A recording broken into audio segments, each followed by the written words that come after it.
Prime Minister Benjamin Netanyahu participates in a forum hosted by the Center for American Progress in Washington on November 10, 2015. Jonathan Ernst, Reuters. In the United States, discussions of Iran have, for the last few years, centered mostly around the JCPOA, the nuclear deal negotiated by President Obama. In the Middle East, things are different.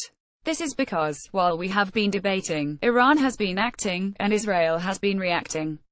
Israel has struck sites in Syria 100 times in the last 5 years, bombing when it saw an Iranian effort to move high-tech material to Hezbollah in Lebanon. Last month, Israel bombed the so-called Scientific Studies and Researchers Center in Masyafa city in central Syria, a military site where chemical weapons and precision bombs were said to be produced.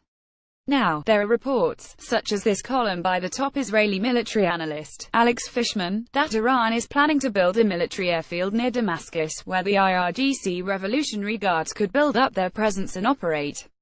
Fishman also wrote that Iran and the Assad regime are negotiating over giving Iran its own naval pier in the port of Tartus, and that Iran may actually deploy a division of soldiers in Syria. Such developments would be unacceptable to Israel, and it will convey this message to Russia and to the United States. Russia's defense minister will soon visit Israel, after which Israel's defense minister will visit Washington. Previous Israeli efforts to get Putin to stop Iran during Netanyahu's 4 visits to Moscow in the last year have failed, which suggests that Israel will need to do so itself, alone, unless the new Iran policy being debated inside the Trump administration leads the United States to seek ways to stop the steady expansion of Iran's military presence and influence in the Middle East.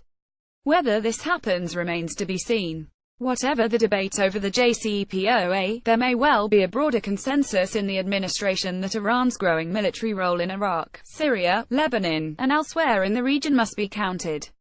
Whatever the American conclusion, if Iran does indeed plan to establish a large and permanent military footprint in Syria, complete with permanent naval and air bases and a major ground force, Israel will have fateful decisions to make. Such an Iranian presence on the Mediterranean and on Israel's border would change the military balance in the region and fundamentally change Israel's security situation.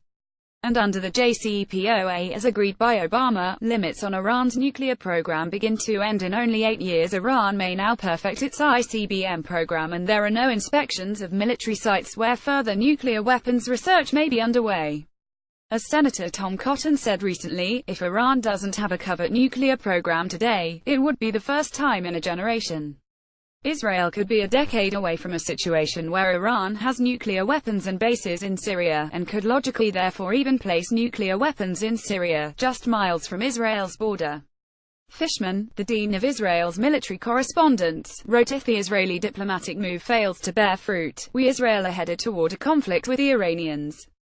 That conclusion, and the Iranian moves that make it a growing possibility, should be on the minds of Trump administration officials as they contemplate a new policy toward Iran's ceaseless drive for power in the Middle East. This post appears courtesy of the Council on Foreign Relations.